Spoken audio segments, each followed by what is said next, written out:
نحمده ونستعينه ونستغفره ونعوذ بالله من شرور أنفسنا ومن سيئات أعمالنا من يهده الله فلا مضل له ومن يضلل فلا هادي له ونشهد أن لا إله إلا الله وحده لا شريك له ونشهد أن محمدا عبده ورسوله أما بعد فأعوذ بالله من الشيطان الرجيم بسم الله الرحمن الرحيم فقد قال الله تبارك وتعالى في القرآن المجيد والفرقان الحميد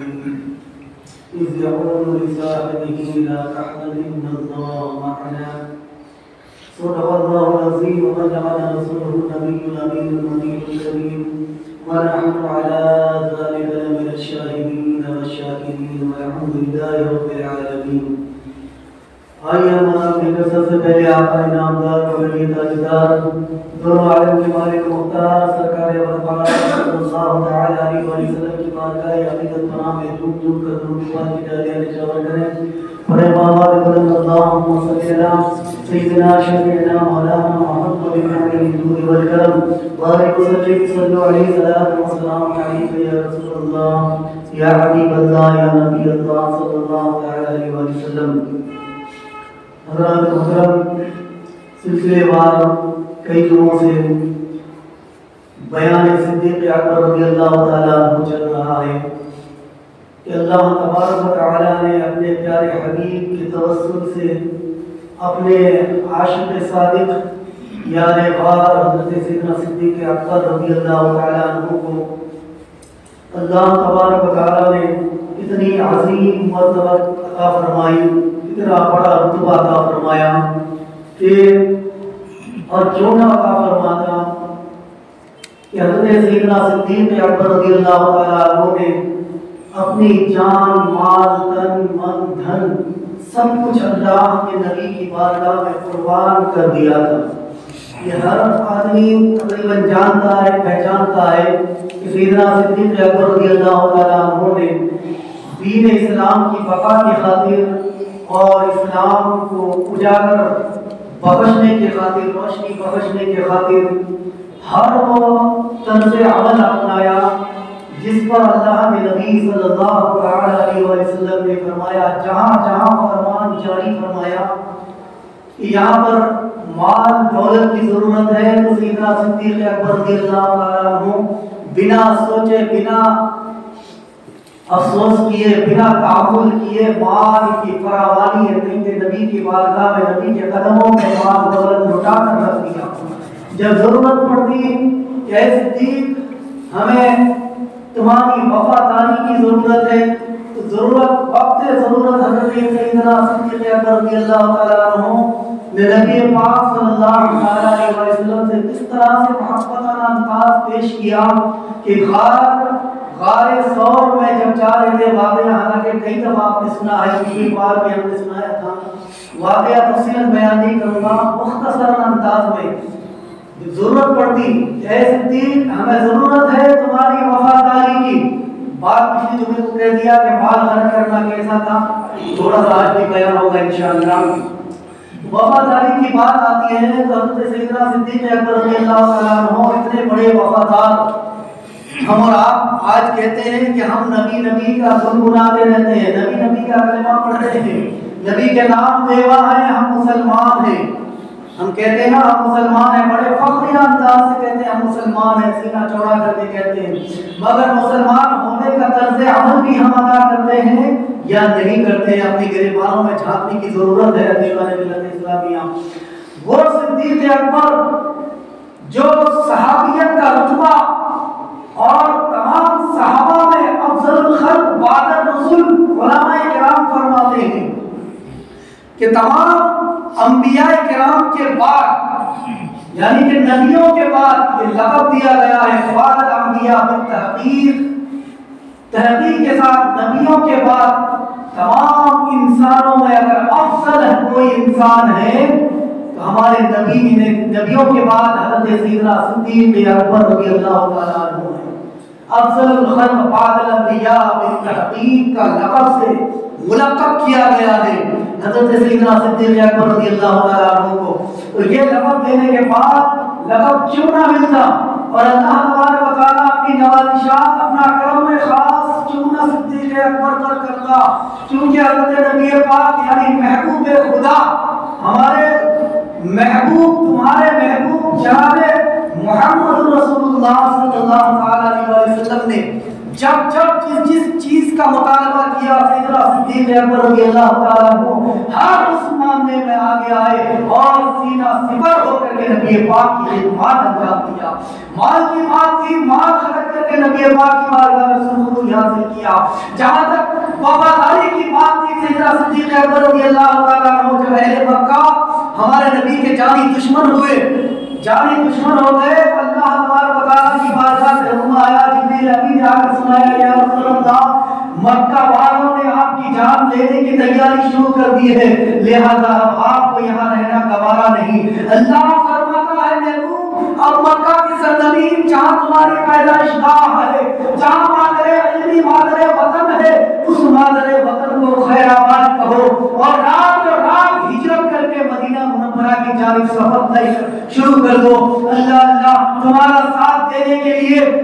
سب سے پہلے تو میری ذات ہے، اور محبوب تمہارا بھی ایک محبوب ہوا کرتا ہے جس کو تم اپنا محبوب، اپنا حبیب مانتے ہو، جاؤ اور ان کو اطلاع دے دو، وہ تمہارے ساتھ جانے کے لیے تیار ہے۔ اللہ اللہ کس کو خبر تھی؟ صحابہ کرام میں کوئی بھی ہچکچاہٹ محسوس کرتے تھے، مگر صدیق اکبر رضی اللہ تعالیٰ عنہ ایسا صادق، ایسا سچا ایماندار، ایسا وفادار انسان، ایسا وفادار صحابی رسول میں اللہ اللہ پیغام پہنچاتے ہیں، کسی آدمی کے ذریعے پیغام پہنچتا ہے کہ سیدنا صدیق اکبر حضرت نبی پاک صلی اللہ علیہ وسلم کا فرمان ہے کہ بوریا بستر سمیٹ لو اور اپنا جتنا بھی ضرورت کے سامان ہے لے لو، کیونکہ آج رات کو نبی پاک کے ساتھ تمہیں ہجرت کر کے نکلنا ہے، اس مکہ کی سرزمین کو خیر آباد کہہ کے مدینہ کی طرف روانہ ہونا ہے۔ اللہ اللہ صدیق اکبر رضی اللہ تعالیٰ عنہ، وہ عاشق صادق رضی اللہ تعالیٰ عنہ خبر ملتے ہی اپنی تیاری مکمل کرتے ہیں، اپنی بوریاں بستر باندھتے ہیں، یہ بھی نہیں پوچھتے ہیں کہ آنے والے ذرا یہ تو بتا کہ ہمیں کہاں جانا ہے، ہمیں کیوں کر جانا ہے، کیا ماجرا ہے، کچھ بھی نہیں پوچھتا، کیونکہ عاشق تھے۔ عاشق کا کام ہوتا ہے کہ ہمیشہ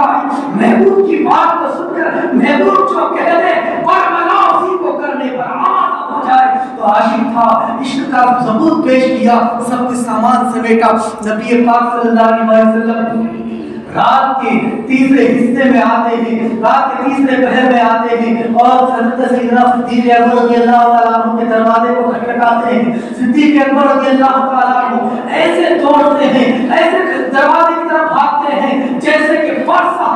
سے کسی دوست کو دیکھا نہ ہو، برسوں برس سے کسی دوست سے ملا نہ ہو، دوست تھا، دوستی تھی، مگر برسوں سے دور رہا ہو، لپک کے جاتے ہیں، دروازہ کھولتے ہیں، اے میرے آقا، اے میرے محبوب، اطلاع ہمیں مل چکی تھی، اس لیے اس اطلاع کے مطابق ہم نے سارا سامان تیار کر لیا ہے، اے میرے محبوب اب ذرا بتائیے کدھر جانا ہے۔ اللہ اللہ حضرت نبی پاک فرماتے ہیں کہ اے صدیق، ہم تو جانتے تھے کہ میرا صدیق اتنا سچا ہے، اتنا صادق الامین ہے کہ ہم جیسے ہی پیغام پہنچائیں گے صدیق بنا روک ٹوک کے تیار رہے گا۔ اے صدیق اب ہمیں اسی رات کے پہر میں بنا رکے بنا ٹھہرے ہمیں آپ دونوں مل کر کے ہجرت کرنا ہے، ہمیں مدینہ منورہ کی طرف جانا ہے۔ اللہ اللہ دونوں صدیق اکبر رضی اللہ تعالیٰ عنہ اپنی گٹر کندھے پہ لیتے ہیں، نبی پاک کے ہاتھ کو اپنے ہاتھوں میں لے کر کے آگے بڑھتے ہیں کہ اللہ کے نبی آپ پیچھے پیچھے چلتے رہیں اور ہم آگے آگے چلتے ہیں، ورنہ یہ تو بے ادبی ہے کہ نبی پاک پیچھے ہو اور غلام آگے ہو، یہ بے ادبی ہے۔ مگر بے ادبی کا شائبہ ہونے کے ساتھ ساتھ اے اللہ کے نبی ہمیں خدشہ ہے، ہمیں ڈر ہے کہ کہیں ایسا نہ ہو کہ کوئی کانٹے دار کوئی چیز یا کوئی کانٹا یا کوئی پتھریلی کو کوئی ایسا پتھر یا کوئی موذی جانور سامنے آ جائے اور اگر پریشان آپ ہو جائے تو اے محبوب اگر آپ پریشان ہو جائے تو آپ کا صدیق بھی رہ نہیں پائے گا، لہذا صدیق پریشان ہو جائے گا، لہذا آگے صدیق کو جانے دیا جائے تاکہ کوئی بھی پریشان کن چیز آ جائے اس چیز کو ہم ہٹا دیں گے، اس کے بعد آپ کی نگاہ کو ہم ہموار کر دیں گے۔ اللہ کے نبی آگے پیچھے پیچھے چلتے ہیں، صدیق آگے آگے چلتے ہیں، چلتے چلتے غار کے پاس پہنچتے ہیں جس کو غار ثور بولتے ہیں۔ غار ثور اہل حجاج، اہل حاجی اور اہل معتمر لوگ جانتے ہیں کہ غار ثور کا دیدار کیا ہوگا، انہوں نے دیکھا ہوگا۔ غار ثور تقریباً مکہ معظمہ سے لے کر کے 3 یا 4 میل کے فاصلے پر ہے، وہاں راتوں رات سفر کرتے ہیں۔ وہ نبی جن کے قدموں پر کبھی چبھن سی محسوس نہ ہوئی ہو، وہ نبی جنہوں نے کبھی بنا، وہ نبی جن کے پیر کے تلوا اپنے پھول کے پنکھڑ سے زیادہ نازک تر ہے، وہ نبی اللہ اللہ رات کے اس پہر میں، اس اندھیری رات میں مکہ والوں نے جو پریشان کیا، ان کی پریشانی کو خاطر رکھ کر کے، اپنے دل پر رکھ کر کے رات کے اندھیرے میں سفر کرتے ہیں اور مصیبتوں صعوبتوں کا سامنا کر کے وہاں پہاڑی کے اوپر جانے کی تیاری کرتے ہیں کہ اے صدیق اب زیادہ دیر تو ہم نہیں چل سکیں گے، لہذا اس کے بعد ہم جائیں گے، پہلے تھوڑا آرام کر لیتے ہیں۔ آرام کرنے کے لیے صدیق اکبر رضی اللہ تعالیٰ عنہ نے اشارہ کیا، یا رسول اللہ اگر آرام کرنا چاہتے ہیں تو ایک فلاں پہاڑی ہے، اس پہاڑی کے اوپر ایک غار ہے، اس غار کے اوپر جانا ہے، اسی کے اندر ہم آرام فرما سکتے ہیں۔ اللہ کے نبی اوپر چڑھنا ہے، اللہ اللہ اوپر چڑھنے کی تیاری ہوتی ہے۔ وہ صدیق صدیق اکبر نے کہا کہ یا رسول اللہ آپ کیسے چڑھیں گے اوپر، لہذا ایسا کیجئے میں کٹر کو اپنے ہاتھ میں پکڑ لیتا ہوں اور آپ میرے کندھے مبارک پر سوار ہو جائیے۔ آج موقع ہے اے میرے نبی، آج موقع ہے، اس موقع کو میں ہاتھ سے جانے نہیں دینا چاہتا۔ دونوں جہان کا مالک و مختار نبی جن کے بارے میں ہر کوئی تعریف و توصیف بیان کیا کرتا تھا، 1,24,000 کروڑ انبیاء کرام دنیا میں تشریف لائے، ہر کوئی ان کے گن گایا کرتے تھے، ان کی گن گایا کرتے تھے۔ صدیق کہتے ہیں کہ جن کی ساری دنیا تعریف کرے، بلکہ جن کی ساری دنیا تو دنیا سارے انبیاء کرام تعریف کرے، بلکہ سارے انبیاء کرام تو الگ بات ہے، جس کی تعریف میرا رب ذوالجلال خود کرے، اس نبی مختار کو آج کندھے پہ چڑھانے کی باری آ گئی ہے۔ اے صدیق آج اس انوکھے موقع کو چوکنے مت دینا، اس انوکھے موقع کو جانے مت دینا۔ اللہ اللہ عاشق صادق نے سوچا یا رسول اللہ اب تو یہی موقع ہے، میرے کندھے پر سوار ہو جائیں تاکہ مجھے بھی ایک احساس ہو جائے کہ دونوں جہان کے مالک و مختار کو میں نے اپنے کندھے پر سوار کیا ہے، میں کمبروں سے میدان محشر فخری انداز میں کہہ سکوں کہ اے لوگوں، اے صحابہ کرام کی جماعت، اے صحابوں کی جھرمٹ، اے انبیاء کرام کی جماعت جن کی تم تعریف و توصیف بیان کیا کرتے تھے، اے صحابہ کرام کی جماعت جن کی تم وفاداری اور تابعداری کیا کرتے تھے، میں نے اسی نبی کو اپنے دوش مبارک پر، اپنے کندھے پر سوار کیا تھا تاکہ سارے کے سروں سے بلند میرا رتبہ ہو جائے۔ اللہ اللہ صدیق اکبر رضی اللہ تعالیٰ عنہ نے التجا کیا، معروضہ پیش کیا، یا رسول اللہ آپ اوپر نہیں جا پائیں گے، آپ کے کنکڑی جیسے پیروں کو تلووں کو چوٹ پہنچے گی۔ اللہ کے نبی مہربانی فرمائے، کرم فرمائے، اللہ کے نبی شاہ فرماتے ہیں چلو صدیق آج یہ موقع آپ کو دے ہی دیتے ہیں۔ اللہ کے نبی کندھے پر سوار ہو جاتے ہیں، جیسے کہ یہ دونوں پیر مبارک، اللہ کے نبی کے دونوں پیر مبارک حضرت سیدنا صدیق اکبر رضی اللہ تعالیٰ عنہ کے سینے سے، اللہ سینے سے لگائے ہوئے۔ صدیق اکبر رضی اللہ تعالیٰ عنہ کہتے ہیں کہ میں نے سارے زمانے میں جب تک اتنی زندگی گزاری اتنا فخر محسوس کبھی نہیں کیا تھا، اپنی زندگی پر کبھی مجھے ناز نہیں تھا، مگر آج جب کہ نبی مختار میرے کندھے پر سوار ہو گئے مجھے اپنے زندگی پر رشک آنے لگ گیا، مجھے میری زندگی پر تعجب اور حیرت ہونے لگ گئی کہ اللہ اللہ ایک صدیق کو تو نے زندگی دی ہے، ہزاروں لوگ زندگی گزارا کرتے ہیں مگر صدیق کی زندگی میں آج چاند لگ گیا ہے، آج چاند کے بلکہ چاندوں کا چاند میرے سینے پر موجود ہے، میرے سینے پر چاند کا پیر مبارک موجود ہے، میرے کندھے پر تمام دنیا کی نعمتوں کا سردار موجود ہے۔ مجھے فخر ہے اپنی زندگی پر، مجھے غرور ہے، مجھے تکبر ہے میری زندگی پر کہ آج میں نے نبی مختار کو کندھے پر سوار کر لیا ہے۔ اللہ اللہ مورخ بیان کرتے ہیں کہ صدیق اکبر رضی اللہ تعالیٰ عنہ پہاڑی کے اوپر چڑھتے ہیں، کبھی ایک پیر کو چومتے ہیں، کبھی دوسرے پیر کو چومتے ہیں، کبھی اس کو چومتے ہیں، کبھی پیروں پر ہاتھ پھیرتے ہیں اور دیکھتے ہیں کہ اللہ اللہ یہ پیر بھی چھونا مجھے اب نصیب ہوا ہے، میں صادق تو تھا ہی، سچے تو تھا ہی، نبی کے چاہنے والا تو تھا ہی، مگر چاہنے والے اور بھی ہیں، چاہنے والے اور بھی صحابہ کرام ہیں، مگر یہ رتبہ آج مجھے ملا ہے۔ پیروں کو چومتے ہیں، میرے نبی مختار صلی اللہ علیہ وسلم فرماتے ہیں ابو بکر میرے پیروں کو بوسہ کیوں دیتے جا رہے ہو، میرے پیروں کو چومتے کیوں جا رہے ہو؟ صدیق تمہارے لیے تو جنت ویسے ہی مشتاق ہے، صدیق تم جنت کے مشتاق ہو، جنت کے حقدار ہو، تمہارے کردار نے، تمہارے افعال نے، تمہارے کرتوت نے مجھے محبوب کا گرویدہ بنا دیا ہے، مجھے اپنا گرویدہ بنا دیا ہے۔ میرے محبوب اے میرے صدیق جنت تو تمہارے لیے اشتیاق میں ہے، جنت تمہارے لیے سج کر کے تیار ہے، تم پھر میرے پیروں کو بوسہ کیوں دیتے جا رہے ہو؟ صدیق اکبر کی بات نہیں ہے کہ اللہ کے نبی میں پیروں کو بوسہ اس لیے نہیں دے رہا ہوں کہ آپ راضی ہو جائیں گے، پیروں کو بوسہ اس لیے نہیں دے رہا ہوں کہ مجھے جنت مل جائے گی، جنت کا پروانہ مل جائے، جنت سے چھٹکارا مل جائے گا۔ اے میرے نبی یہ تو میری محبت ہے، محبت میری محبت چاہتی ہے کہ میں نبی جس سے محبت کیا کرتا ہوں سارا زمانہ اس سے محبت کرے، مگر صدیق کی محبت کچھ ایسی ہو، صدیق کی محبت کچھ ایسی ہو ساری محبتوں سے علیحدہ اور نکلی ہوئی صدیق کی سب سے زیادہ محبت نظر آئے۔ میرے نبی میں نے اس لیے چوما ہے کہ تاکہ آپ کے پیر مبارک کو جس کے بارے میں کہا جاتا ہے کہ جبریل امین اس کو چوما کرتے ہیں، وہ فرشتہ ہو کر کے آپ کے کافر وہ فرشتہ ہو کر کے اپنی کافوری ہونٹ آپ کے پیر مقدس یعنی تلوے کو چوما کرے، جو جبریل امین جو فرشتوں کا سردار ہوا کرے وہ جبریل امین آپ کے پیر ناز کو چوما کرے، وہ تو فرشتہ چوم سکتا ہے۔ اے میرے نبی میں تو آپ کا چاہنے والا گرویدہ ہوں، اے میرے نبی میں تو آپ کا چاہنے والا ہوں، تو بتائیے میں کیوں کر آپ کے پیروں کو نہ چوموں؟ اللہ کے نبی فرماتے ہیں عاشق صادق تم نے میرے پیروں کو چوم کر کے اور میرا دل جیت لیا ہے، میرے دل کو جیت لیا ہے، میرے دل کو اتنا جیتا ہے کہ اب میں چاہتا ہوں کہ صدیق اب کہیں بھی کبھی بھی کسی بھی مرحلے میں مجھ سے تمہاری جدائی نہ ہو، یہاں تک کہ میں اگر جنت میں جاؤں تو صدیق اس جنت میں بنا صدیق کے میں رہنا گوارا نہیں کروں گا، جہاں میرا صدیق نہ ہو اس جنت میں رہنا گوارا نہ کروں گا۔ اللہ اللہ آگے چلتے ہیں، منزل پر منزل آگے اوپر کو جاتے ہیں۔ صدیق اکبر حالانکہ تکلیف تو ہو رہی تھی، ہم اور آپ بھی سوچ سکتے ہیں کہ جب پہاڑی پر ایک انسان کو سوار کر کے کندھے پر سوار کر کے ایک ہاتھ میں کٹر رکھ کے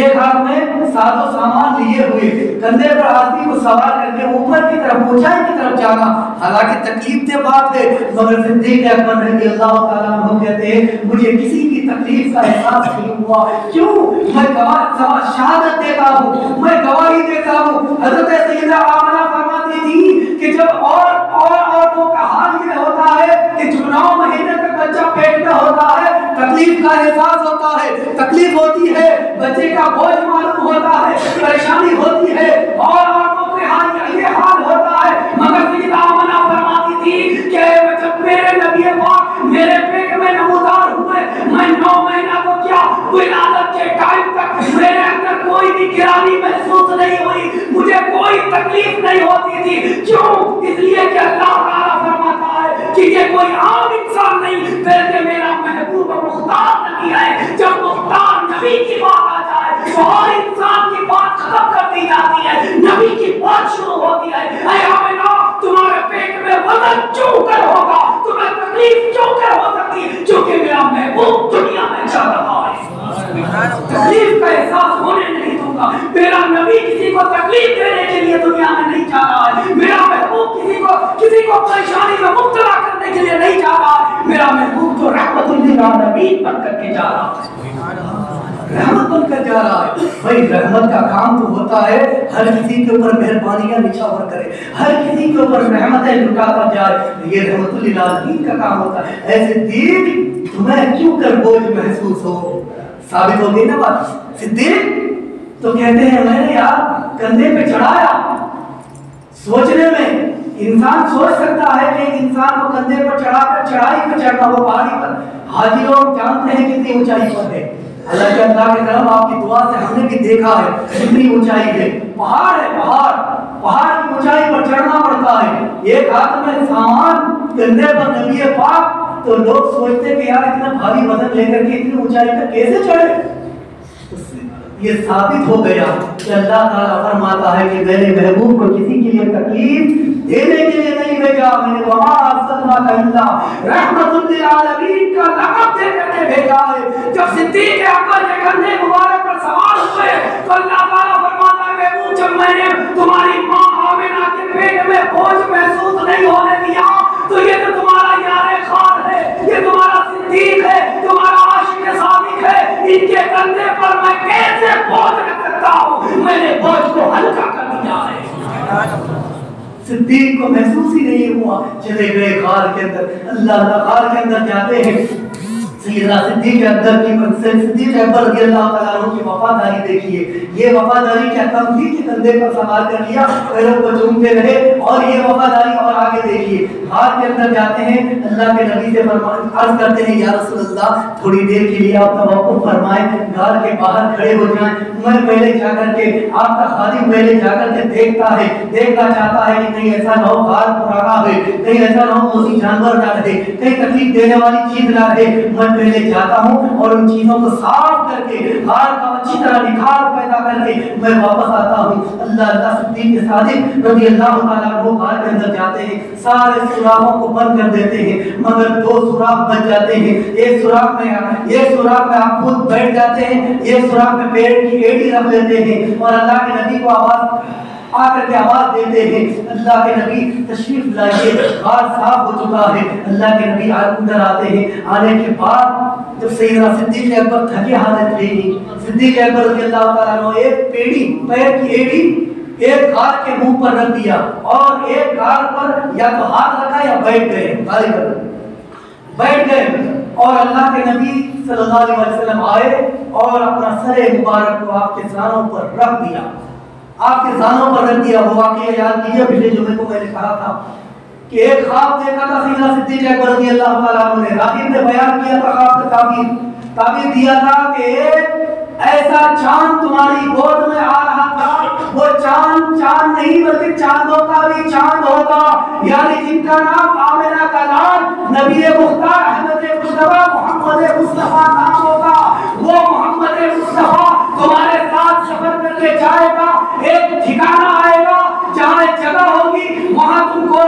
اپنی گود میں اس چاند کے چاند کو اپنی گود میں لو گے، یہ تمہارے خواب کی تعبیر ہے، یہی تعبیر آج معبر ہو چکی ہے، یہ تعبیر آج صادق ہو چکی ہے، سچ ہو چکی ہے۔ نبی پاک نے اپنا سر مبارک حضرت صدیق اکبر کی گود میں رکھا اور آرام فرما ہو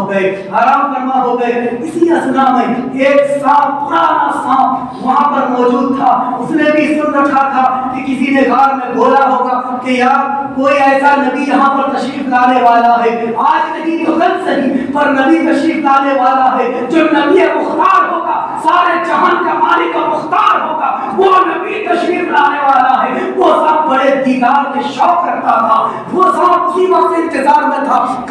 سوچ رہا تھا کہ اب آئے جب نبی کی بھیڑی خوشبو وہاں پھیلنے لگی، نبی کی مہک وہاں پھیلنے لگی، سانپ بے تاب ہو گیا، تڑپنے لگا کہ اب نبی یہاں آئے اور میں چہرے انور کا دیدار کروں۔ اللہ ادھر ایک عاشق ادھر وہ عاشق دیدار کا تمنا لیے غار میں بیٹھا ہوا تھا، مگر دوسرا عاشق ایسا عاشق کہ اپنی جان بھی قربان کر دے مگر نبی کو آنچ تک نہ آنے دے۔ نبی وہ عاشق اپنے غار کے منہ پر ایک ہاتھ رکھ لیتے ہیں اور ایک غار کے منہ پر ایک پیر کی ایڑی رکھ دیتے ہیں کہ کہیں ایسا نہ ہو کپڑا تو ختم ہو چکا، کہیں ایسا نہ اس غار کے منہ سے کوئی تکلیف دینے والا جانور سامنے آئے میرے نبی کو تکلیف پہنچا دے، ایسا نہیں ہونے دوں گا۔ جب تک صدیق کے اندر جان ہے نبی کو ایک خراش تک نہیں آنے دوں گا۔ ارے صدیق تو کیا بلکہ میرا رب بھی کوئی ایسا نہیں چاہتا کہ نبی کو کوئی ٹھوکر بھی کہیں پر لگے۔ اللہ وہ سانپ بڑے التجا لیے ہوئے وہاں بیٹھا ہوا تھا. سانپ نے سوچا کہ اب بھینی بھینی خوشبو بہے گی، ایسی خوشبو ہم نے کبھی سونگھی نہیں تھی. لہذا جب غار کے دہانے پر آتا ہے دیکھا کہ وہ حضرت صدیق اکبر اپنے ایڑی مبارک وہاں رکھے ہوئے ہیں. سانپ نے بھی، وہ بھی عاشق تھا، دیدار کے لیے تڑپ رہا تھا بس وہاں پر اس سے، مگر عاشق کے دل نہیں مانا، اس نے ٹھوکر مار ہی دیا. صدیق اکبر رضی اللہ تعالیٰ عنہ کے پیر کو زخمی کر دیا، ڈنک مار دیا، اور وہ پرانا زہریلا سانپ تھا. ڈنک مارتے ہی صدیق اکبر رضی اللہ تعالیٰ عنہ دل ملا اٹھے، مگر زانوں کو حرکت نہیں دیا، زانوں کو ہلایا نہیں. کہیں ایسا نہ ہو کہ میرے نبی کو، نبی کے نیند میں خلل آ جائے، نبی کے آرام میں خلل آ جائے. آج لوگ سوچتے ہیں نا کہ یار نبی کا نماز میں خیال آ جانا نماز نہیں ہوگی، ایسا سوچتے ہیں، ایسا سوچتے ہیں کہ نبی کو خبر کی اور دیوار کے پیٹ پیچھے کی خبر معلوم نہیں ہے، ایسی گولیاں بتاتے ہیں. اور نبی کی محبت کو تعظیم کی، نبی کی محبت کو اتنا بیکار سمجھتے ہیں کہ اگر نبی کی محبت میں بھی اگر نماز میں خیال آ جائے تو نماز ہوگی ہی نہیں. اللہ اللہ یہ کہتے ہیں، بلکہ اگر کسی جانور کا اگر خیال آ جائے تو نماز ہو جائے گی. یوں تک لکھا ہے لوگوں نے کتابوں میں، حوالہ میں پیش کر سکتا ہوں مگر معذرت کو وقت نہیں ہے. عزیزان ملت اسلامیہ، وہ صدیق ہیں، وہ کہتے ہیں کہ اگر نبی کے ساتھ، نبی کے سر اقدس کو اگر میں تھوڑا سا بھی ہلا دیتا ہوں تو نبی کی محبت میں کمی آ جائے گی، نبی کے منین میں خلل آ جائے گا. اگر خلل آ گیا تو محبت پھر ختم ہو جائے گی. اگر محبت میں درار پڑ گیا اللہ اللہ تو پھر میری بخشش کا پروانہ تو کیا. اے صدیق تم جہنم میں بھی چلنے کے قابل نہیں رہو گے بلکہ اسفل السافلین میں چلے جاؤ گے. اللہ اللہ. صدیق اکبر نے سوچا کہ میں اپنے جنبش نہیں دوں گا، زانوں کو ہلاؤں گا نہیں. ایک محبت پیش کیا صدیق اکبر نے، زانوں کو ہلایا نہیں، زہر کا اثر سہتے رہے. اللہ اللہ. مگر آنکھیں مانتی نہیں ہے، آنکھوں میں آنسو بہانا شروع کر دیا. آنسو نکلے، قطرات نبی پاک کے چہرے مبارک پر گرے، ایک دو قطرے گرے. اللہ اللہ. وہ شبنم گرنا تھا، شبنم وہ ہوتی، وہ جواہرات سے نکالہ آنسو، قیمتی آنسو وہ گرنے تھے. حضرت نبی پاک صلی اللہ علیہ وسلم کی آنکھیں کھلی. اور حدیث پاک آپ جانتے ہیں، نامت عینی ولا ینام قلبی. انبیاء کرام فرماتے ہیں کہ نامت عینی، ہماری آنکھیں سوتی ہیں، ہمارا دل جاگتا رہتا ہے، ہمارا دل جاگتا رہتا ہے. صدیق تمہیں مار کیوں کی کہا ہے؟ صدیق تمہیں کس چیز نے رلایا؟ تم کیوں رو رہے ہو؟ اللہ اللہ. صدیق اکبر رضی اللہ تعالیٰ عنہ محبت پیش کرتے ہوئے کہتے ہیں، اللہ کے نبی، اے میرے محبوب مختار نبی، کچھ نہیں بس یوں ہی رو رہا ہوں. اللہ اللہ. ادھر زہر تو سرایت کرتا جا رہا ہے، زہر کا اثر اتنا ہے کہ انسان کو تھرانے پر مجبور کر دے. اللہ اللہ. مگر صدیق ہے کہ بدن کو ہلا نہیں رہے ہیں، اپنی ایڑی کو خار سے ہٹا نہیں رہے ہیں. اللہ اللہ. وہ ٹنگ پہ ٹنگ مارتا چلا جا رہا ہے. اور آج ہم ایسے عاشق صادق ہیں کہ ہم نبی کی محبت میں 2-5 وقت کی نماز تک ادا نہیں کر پاتے ہیں. ہم ایسے عاشق ہیں کہ نبی کا نام تو لیتے ہیں مگر گھروں میں آرام کی نیند سویا کرتے ہیں. ہم ایسے عاشق ہیں نبی کے نام پر فرد محبت سے انگوٹھے بھی چوما کرتے ہیں مگر نبی کے کام انجام نہیں دیا کرتے. عزیزان ملت اسلامیہ، صدیق اکبر رضی اللہ تعالیٰ عنہ سے فرمایا کہ صدیق میں کس چیز نے رلایا؟ صدیق اکبر رضی اللہ تعالیٰ عنہ نے عرض کیا، یا رسول اللہ، کوئی سانپ ہوگا، کوئی موذی جانور ہوگا جو میرے پیر پر ڈنک مار رہا ہے، بار بار ڈنک مار رہا ہے. اللہ کے نبی ارشاد فرماتے ہیں، صدیق میرا دل جاگ رہا ہے، مجھے پتا ہے کوئی سانپ ڈنک مار رہا ہے، مگر صدیق کیا کہوں، تم جو جتنی محبت کرتے ہو تمہارے سے بھی کم ہی صحیح مگر وہ بھی مجھ سے محبت کرتا ہے. وہ جو ڈنک مار رہا ہے وہ بھی مجھے دیکھنے ہی کے لیے ڈنک مار رہا ہے کہ صدیق پیر ہٹائے تو میں باہر جاؤں اور نبی کا بہڑا دیکھوں، نبی کو تکوں، نبی کا چہرہ نور کو دیکھوں. اللہ اللہ. صدیق وہ بھی میرا عاشق ہے، آنے دو، اسے بھی دیکھنے دو. لہذا نبی پاک نے فرمایا، اے صدیق، نبی کی محبت میں جو انسان نماز بھی گوا دیتا ہے ہم اس کو نماز گوانے نہیں، نماز کو ادا کروا دیتے ہیں. نبی کی محبت میں جو انسان اپنے آپ کو خطرے میں ڈال دیتا ہے، اے صدیق، ہم اسے خطرے میں پہنچنے نہیں دیتے، ہم انہیں دوبارہ کر دیا کرتے کرتے ہیں اللہ اللہ نبی پاک نے لعاب ذہن نکالا یہ لعاب ذہن منہ کا لعاب نکالا صدیق اکبر رضی اللہ تعالیٰ عنہ کی ایڑی پر مس کر دیا لگانا تھا صدیق اکبر رضی اللہ تعالیٰ عنہ کا تمام زہر صاف ہو جاتا ہے صدیق اکبر کی پیشانی سے جو پسینے کے قطرات آ رہے تھے وہ بھی ختم ہوتے نظر آ رہے ہیں صدیق اکبر رضی اللہ تعالیٰ عنہ کے اندر جو تزلزل پیدا ہوتا ہے وہ تزلزل بھی ختم ہوتا نظر آتا ہے گویا صدیق اکبر رضی اللہ تعالیٰ عنہ کو کسی سانپ نے ڈسا ہی نہیں ایسا مرحلہ آ گیا عزیزان ملت اسلامیہ یہ عاشق صادق کی بات تھی یہ وفاداری کی بات تھی عزیزان ملت اسلامیہ اور ایک مرحلہ آتا ہے حضرت سیدنا بخاری شریف ترمذی شریف اور ابو داؤد شریف یہ دونوں حدیث کی کتابوں میں یہ حدیث پاک آئی ہے حضرت سیدنا عمر فاروق رضی اللہ تعالیٰ عنہ عرض بیان کرتے ہیں راوی میں روایت کرتے ہیں کہ ایک وقت آیا کہ نبی پاک صلی اللہ علیہ وسلم نے فرمایا کہ مجھے صدقات کی ضرورت ہے خیرات صدقات کرو صحابہ کرام کی جماعت اے اہل صحابہ خیرات کرو کچھ صدقات کرو ہمیں اس کی ضرورت ہے کسی کام کے لیے ضرورت پڑی ہوگی تو صحابہ کرام نے جس کے پاس جتنا مال تھا پیش کیا اپنے حساب سے پیش کیا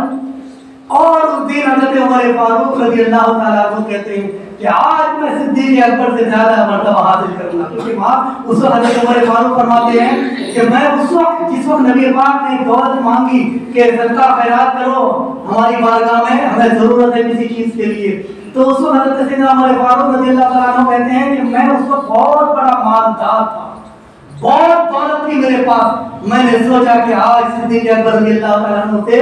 زیادہ مال دولت میں زیادہ مرتبہ حاصل کر لوں گا ورنہ ابھی کبھی بھی نیکیوں کی بات ہے سیدنا عائشہ صدیقہ رضی اللہ تعالیٰ عنہ نے ایک مرتبہ کہا چاند کے آسمان کی طرف نظر کر کے کہ اللہ کے نبی بتائیے آسمان میں جتنے تارے ہیں ان تاروں کے برابر کسی کی نیکیاں ہو سکتی ہے کیا تو اللہ کے نبی صلی اللہ علیہ وسلم نے ارشاد فرمایا کہ ہاں ہے کس کی نیکیاں اتنے تاروں کے برابر تو کہتے ہیں فرماتے ہیں کہ وہ نیکی حضرت سیدنا عمر فاروق رضی اللہ تعالیٰ عنہ کی نیکیاں اتنی نیکیاں کہ آسمان کے تاروں سے بھی زیادہ تو حضرت عائشہ مایوس ہو گئی یا رسول اللہ اچھا پھر میرے باپ حضرت سیدنا صدیق اکبر رضی اللہ تعالیٰ عنہ کی نیکیوں کا کیا حال ہے آپ وہ بھی بتائیے فاروق اعظم کی تو تعریف کر دیا آپ نے میرے باپ حضرت صدیق اکبر رضی اللہ تعالیٰ عنہ کی نیکیوں کا کیا حال ہے تو اللہ کے نبی منزہ الغیوب ارشاد فرماتے ہیں کہ عائشہ یہ آسمان کے تارے کی زیادہ نیکیاں حضرت عمر فاروق کی میں نے بتایا تو حضرت سیدنا صدیق اکبر رضی اللہ تعالیٰ عنہ کی ایک نیکی کے برابر حضرت عمر فاروق کی زندگی بھر کی نیکیاں ایک صدیق اکبر رضی اللہ تعالیٰ عنہ کی ایک نیکی کے برابر ہے صرف ایک نیکی کے برابر حضرت صدیق اکبر کی ایک نیکی کے برابر حضرت عمر فاروق کی زندگی بھر کی نیکیاں برابر ہے اور صدیق اکبر کی ایک نیکی حضرت عائشہ خوش ہو گئی کہ واہ میرے والد محترم کی بات کیا ہے تو حضرت عمر فاروق وہاں بھی ہار گئے سوچا یہ موقع ہے آج مال دولت لٹا کر نبی کی بارگاہ میں خرچ کر کے ان کے قدم ناز میں اپنی دولت کو نچھاور کر کے میں سرخروئی حاصل کر لوں گا حتیٰ کہ میں صدیق اکبر سے بھی آگے بڑھ جاؤں سوچا اور گھر گئے گھر جانے کے بعد حضرت عمر فاروق اپنے گھر کا سارا مال اکٹھا کرتے ہیں اکٹھا کرنے کے بعد اس میں سے آدھا حصہ کر کے دو حصے بناتے ہیں ڈیوائیڈ کرتے ہیں دو حصوں میں ایک حصہ اپنے گھر والوں کے لیے چھوڑ دیتے ہیں اور ایک حصہ نبی پاک کے قدم ناز پر لے جا کر رکھ دیتے ہیں اللہ کے نبی ارشاد فرماتے ہیں ما ابقیتا لأہلک اے عمر اپنے اہل و عیال کے لیے کیا چھوڑ کر آئے ہو تو کہا اللہ کے رسول میں آدھا مال اپنے گھر کے لیے چھوڑ کر کے آیا ہوں آدھا مال آپ کے قدم ناز پر چھوڑ رہا ہوں اور ادھر صدیق اکبر رضی اللہ تعالیٰ عنہ اپنے گھر کا سارا مال اٹھاتے ہیں یہاں تک کہ راوی بیان کرتے ہیں حدیث پاک ہے ترمذی اور بخاری شریف کی حدیث ترمذی اور ابو داؤد شریف کی حدیث ہے کہ حضرت سیدنا صدیق اکبر رضی اللہ تعالیٰ عنہ گھر کا سارا مال اٹھاتے ہیں سارا مال اٹھا کر حتیٰ کہ ایک سوئی کے برابر چیز دیا کر رہتی ہے وہ بھی اٹھا کر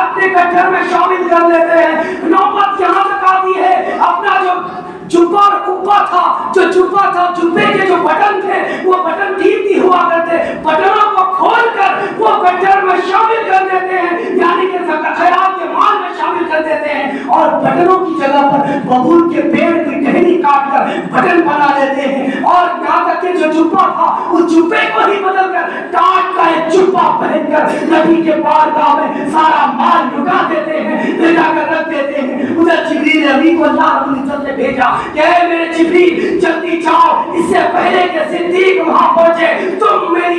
نبی کی بارگاہ میں دستک دو، جاؤ اور صدیق اکبر رضی اللہ تعالیٰ عنہ سے پہلے جاؤ۔ اللہ جبریل امین آتے ہیں اور اللہ کے نبی سے ہم کلام ہوتے ہیں۔ اللہ کے نبی نے جبریل امین کو دیکھا، جبریل آج اس کیسی حالت میں کاٹ کر لباس پہن کر اور بٹن کی جگہ پر ببول کے کانٹے لیے استعمال کر رہے ہو، معاملہ کیا ہے؟ نبی پاک نے تبسم فرمایا، مسکرا کر فرمایا اللہ جبریل نے کہا یا رسول اللہ آپ کو پتہ نہیں، آپ کو خبر ہے، آپ کو علم ہے، آپ کو علم ہے، خبر ہے کہ آپ کا بھی کوئی عاشق صادق ہے جو عاشق صادق نے ایسا طرز عمل اپنایا ہے کہ اللہ رب العزت کو گوارا نہ ہوا کہ تمام ملائے اعلیٰ میں اعلان کر دیا کہ اے فرشتوں میرے نبی کے محبوب نے آج تاج پہن کر نبی کی بارگاہ میں جانا گوارا سمجھا ہے، تو لہذا فرشتوں تم لوگ آج اپنا کپا چپا اتار دو اور